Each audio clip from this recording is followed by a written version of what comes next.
Hey guys, welcome to my channel. Let's talk about Possible Skin, a brand by an influencer Lareb Shahid. So 2023 में ना she launched her hybrid sunscreen named Sun Solution. So brand claim करता है कि ये जो sunscreen है ना share है, हाइब्रिड है, कोई वाइट कास्ट नहीं है, PA टेट्रा प्लस है, SPF 50 प्लस है, नॉन कॉमिडोजेनिक है, ऑयल फ्री है एंड परफेक्ट है फॉर ऑल स्किन टाइप्स और सेफ है for kids, pregnant and breastfeeding moms के लिए भी. सो ये जो सब क्लेम्स है ना बहुत बड़े हैं. सो हम आज सन सोल्यूशन के क्लेम्स, इंग्रेडिएंट्स और मार्केटिंग स्ट्रेटजीज को स्टेप बाय स्टेप रीचेक करेंगे.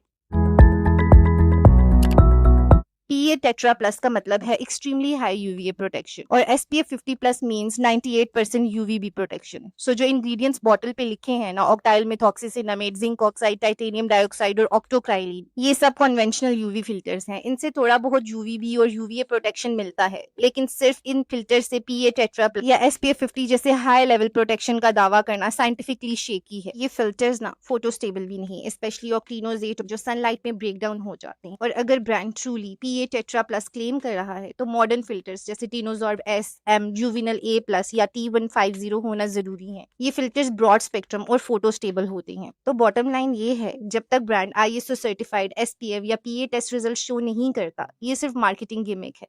प्रोटेक्शन तो हो सकता है, लेकिन PA टेट्रा प्लस और SPF 50 जैसे हैवी क्लेम्स को साइंटिफिकली जस्टिफाई करना मुश्किल है इस फॉर्मुलेशन से. पाकिस्तान में ना ब्रांड्स बहुत ओपनली इस तरह के बड़े बड़े टर्म्स यूज कर रहे हैं सिर्फ इंग्रेडिएंट्स की बेसिस पर, विदाउट एक्चुअली हैविंग प्रूफ्स और क्लिनिकल टेस्टिंग. बट जब तक इन विट्रो या इन वीवो SPF PPD का प्रूफ नहीं, इट्स ओनली मार्केटिंग. ब्रांड ना कहता है कि उनकी जो सनस्क्रीन है appears very dark under UV light. That means it's protecting you. देखो, UV कैम का मतलब है UV absorbing filters. Sunscreen UV rays absorb कर रहा है, लेकिन ये dark is equals to protection का फॉर्मूला बहुत ओवर सिंप्लीफाइड है. ये तो ऐसे हुआ कोई लिपस्टिक लगा के बोले B12 सप्लीमेंट लगाया है.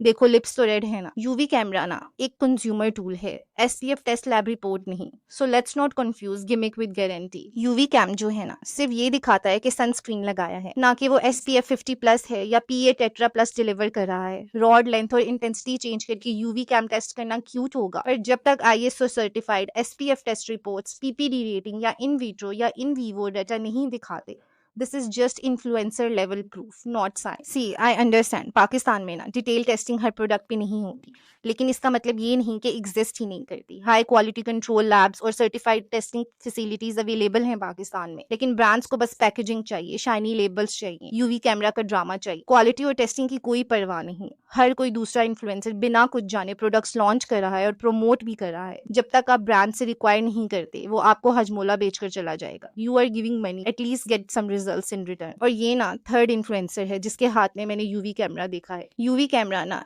एक ट्रेंड बन गया है. हर दूसरा इन्फ्लुएंसर UV कैम खरीद रहा है और बस ब्लैक पैच दिखाकर बोल रहा है देख लो प्रोटेक्शन हो गया. सो जो UV कैमरा पे डार्क फेस अपीयर होता है ना, वो ये प्रूव नहीं करता कि UVA वर्सेस UVB कितना ब्लॉक हुआ है, कि SPF 50 या PA लेवल क्या है. इट डजंट मीन बेस्ट और broadest protection. Even a cheap thick sunscreen वो भी इसी तरह काम करेगी अगर उसे जेनरसली अप्लाई किया जाए. डार्क फेस ये भी प्रूव नहीं करता कि लॉन्ग वियर है, स्वेट रेजिस्टेंट है या फोटो स्टेबल है, या सूटेबिलिटी है हर स्किन टाइप के लिए और एक्नी प्रोन स्किन के लिए. तो PA टेट्रा प्लस लिखने से सनस्क्रीन फेरारी नहीं बन जाता. डॉक्यूमेंटेशन रिक्वायर्ड होती है. इनका सनस्क्रीन वैसे भी लगता है बज़वर्ड का CV बना दिया है. बस लिखो जो आजकल चल रहा है, चाहे फॉर्मूला उसे सपोर्ट करता हो या ना. मैं ऑलरेडी एक फुल वीडियो बना चुकी हूँ PA और SPF के बारे में. अगर आपको इन दोनों का डिफरेंस नहीं पता तो make sure to check that out as well.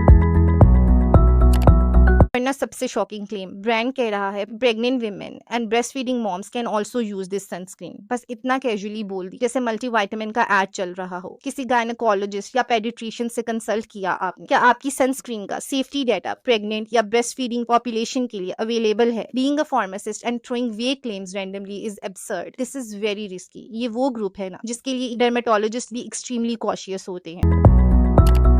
Next claim is safe for kids 6 months plus. जो अमेरिकन एकेडमी ऑफ पीडियाट्रिक्स है ना और FDA दोनों कहते हैं कि कोई भी सनस्क्रीन बच्चों को नहीं लगानी अगर वो अंडर 6 months है, specially chemical filters.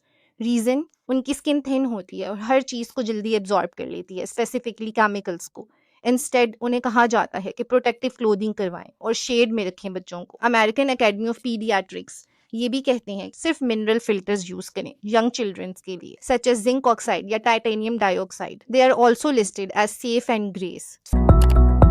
Non comedogenic का कोई प्रूफ नहीं है। ऑक्टिनोजेट और ऑक्टोक्राइलिन सेंसिटिव स्किन के लिए इरिटेंट बन सकते हैं, और अगर इनका प्रॉपर स्टेबिलाईजेशन नहीं हुआ तो SPF डिग्रेड हो सकता है। साइक्लोपेंटासिलोक्सेन, प्रोपाइलीन ग्लाइकोल, सिटाइल एल्कोहल सब नॉन कॉमेडोजेनिक हो सकते हैं, बट फॉर्मुलेशन का ना फाइनल टेक्सचर मैटर करता है। क्या क्लिनिकल कॉमेडोजेनिसिटी टेस्टिंग हुई? नहीं। नॉन कॉमेडोजेनिक लिख लेना is not is equals to the proof.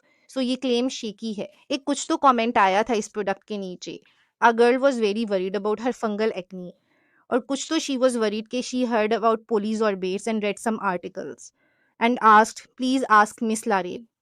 पहली बात, मिस लारेब को मत पूछो, इंग्रेडिएंट लिस्ट को पूछो। Polysorbates can feed malassezia, fungal acne organism in some cases because it's derived from sorbitol and fatty acid esters.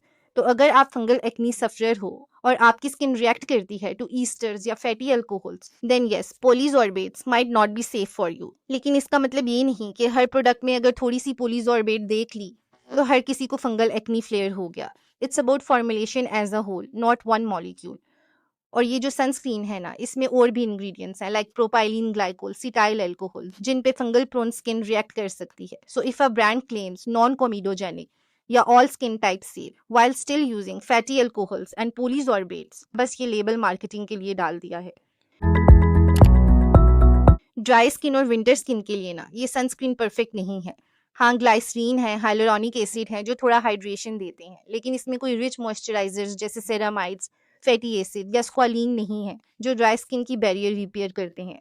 ऊपर से ऑक्टोक्राइलिन और ऑक्टाइल मिथॉक्सीसिनामेड जैसे फिल्टर्स जो है ना, स्किन को ड्राई कर सकते हैं, स्पेशली सर्दियों में जब ऑलरेडी स्किन टाइट और फ्लेकी होती है।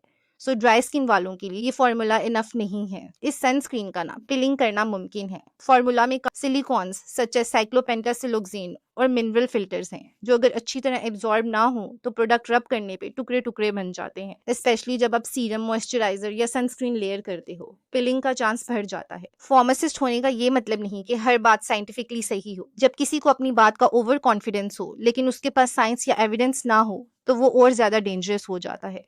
प्रेगनेंसी, किड्स और PA टेट्रा प्लस जैसे क्लेम्स इंग्रेडिएंट्स के एनालिसिस और प्रॉपर टेस्टिंग के बिना करना सिर्फ लोगों को गुमराह करना है। जब ऑडियंस को साइंस का बैकग्राउंड नहीं होता तो ऐसे बोल्ड और कॉन्फिडेंट लोग ज्यादा मिसलीड करते हैं। अथॉरिटी का मतलब होता है जिम्मेदारी और एक्यूरेसी, सिर्फ टाइटल से ट्रस्ट बिल्ड नहीं होता। Just because it spreads well, feels light and turns black under UV cam doesn't mean it's your savior. It means it's just a decent sunscreen with marketing on steroids. So yeah, that is it for this video. आपको क्या लगता है? Comments में अपने views share करें, और ये video अच्छी लगी हो तो please like, share and subscribe to my channel.